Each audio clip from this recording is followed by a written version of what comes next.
Congressman Ron Paul.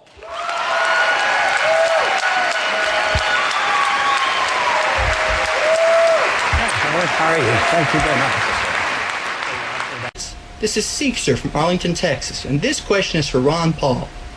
I've met a lot of your supporters online, but I've noticed that a good number of them seem to buy into this conspiracy theory regarding the Council of Foreign Relations and some plan to make a North American union by merging the United States with Canada and Mexico. These supporters of yours seem to think that you also believe in this theory. So my question to you is, do you really believe in all this, or are people just putting words in your mouth? 90 seconds. Well, it all depends on what you mean by all of this. The CFR exists, the Trilateral Commission exists, and it's a, quote, conspiracy of ideas. This is an ideological battle. Some people believe in globalism, others of us believe in national sovereignty. And there is a move on toward a North American Union, just like early on there was a move on for a European Union, and it eventually ended up. So we had NAFTA and moving toward a NAFTA highway. These are real things. It's not somebody made these up. It's not a conspiracy. They don't talk about it, and they might not admit about it, but there's been money spent on it. There was legislation passed in the Texas legislature unanimously to put a hold on it. They're planning on millions of acres taken by eminent domain for an international highway from Mexico to Canada, which is going to make the immigration problem that much worse. So it's not so much a secretive conspiracy. It's a contest between ideologies, whether we believe in our institutions here, our national sovereignty, our Constitution, or are we going to further move in the direction of international government, more UN? You know, this country goes to war under UN resolutions. I don't like big government in Washington. So I don't like this trend toward international government. We have a WTO that wants to control our drug industry, our nutritional products. So I'm against all that, but it's not so much as a sinister conspiracy. It's just knowledge is out there. If we look for it, you'll realize that our national sovereignty is under threat. Congressman Paul, thank you. Paul, the question was 3 programs. Can you name 3? Yes, and I would like to state that the statement earlier made that we all went to Washington to change Washington and Washington changed us. I don't think that applies to me. Washington did not change me.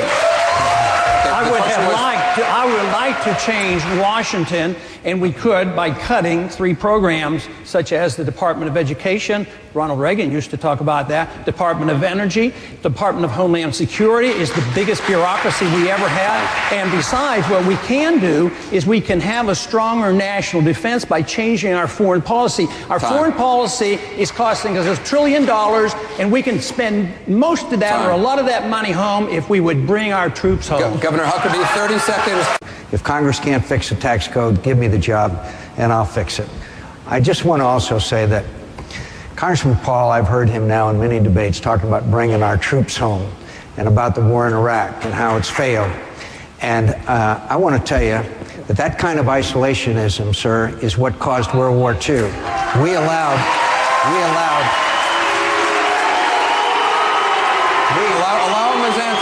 him his answer, please. We allowed Hitler to come to power with that kind of attitude of isolationism and appeasement. Okay. And I want to tell you something, sir. I just finished having Thanksgiving with the troops, and their message to you is, the message of these brave men and women who are serving over there is, let us win. Let us win.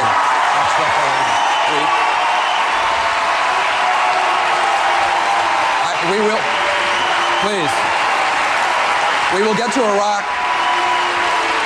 All right.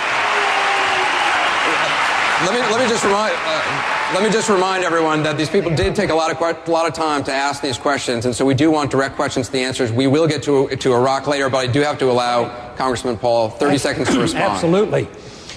The real question you have to ask is, why do I get the most money from active duty officers, military personnel?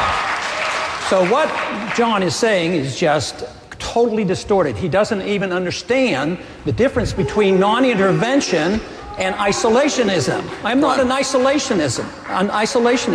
I want to trade with people, talk with people, travel, but I don't want to send our troops overseas using force to tell them how to live. We would object to it here, and they're going to object to us over there. All right, we will have a lot more on Iraq coming up. It's obviously a very heated topic. Seconds. You know, it's not a federal function to determine the penalties for a crime of abortion if it's illegal in a state. It's up to the state, it's up to the juries. And it should be up to discretion because it's not an easy issue to deal with. But the first thing we have to do is get the federal government out of it. We don't need a federal abortion police. That's the last thing that we need. But should a woman be charged with a crime? Pardon me? Should a woman be charged with a crime? I don't personally think so. I'm an OB doctor, and I practiced medicine for 30 years, and I, of course, never saw one time when a medically necessary abortion had to be done.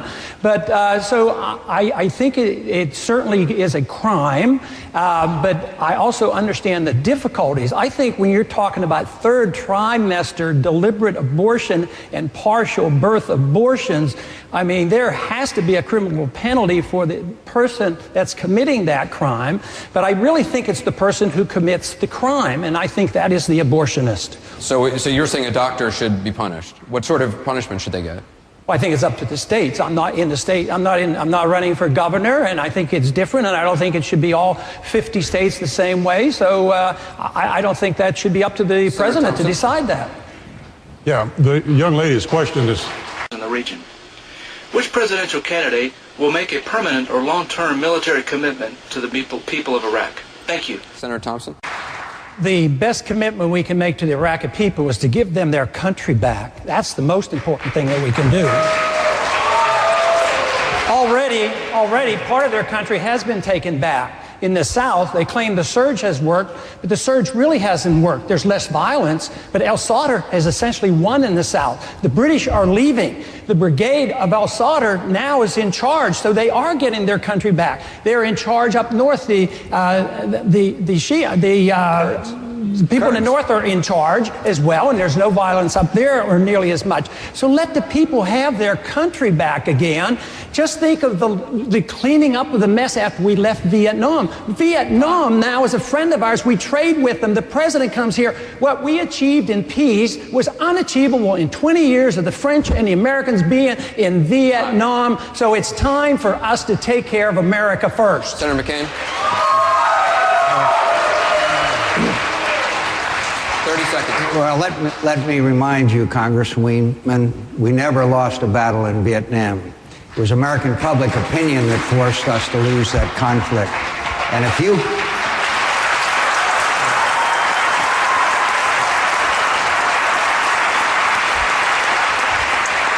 And I think it's important for all Americans to understand a fundamental difference. After we left Vietnam, they didn't want to follow us home. They wanted to build their own workers' paradise. If you read Zarqawi, if you read bin Laden, if you read Zawahiri, read what they say. They want to follow us home. They want Iraq to be a base for al-Qaeda to launch attacks against the United States. Their ultimate destination is not Iraq. Their ultimate destination is New York City, Washington, D.C., Chicago, and Phoenix, Arizona. This is a transcendent challenge of our time. I believe that we can meet it and we will defeat it. Congressman Paul, I know we'll get everyone in on this. Congressman Paul, just want to allow you to respond. Shortly after the Vietnam War ended, Colonel Tu and Colonel Summers met, and they were talking about this. And the American colonel said, you know, we never lost one battle. And Colonel Tu, the Vietnamese, says, yes, but that's irrelevant. And it is irrelevant. But we have to realize why they want to come here. Wolfowitz even admitted that one of the major reasons that the al-Qaeda was organized and energized was because of our military base in Saudi Arabia. He says, oh, now we can take the base away. He understood why they came here. They come here because we're occupying their country, just as we would object if they occupied our country. I just want to let Congressman Tancredo in. We're running short on time, so please, let's try to get to these. You have 30 seconds. I wish that we lived in the world that Ron has described. I wish that we lived in a world where we did not have to worry. By simply removing our forces, we would be safe. Unfortunately, Ron, honest to God, I don't believe that that is the case.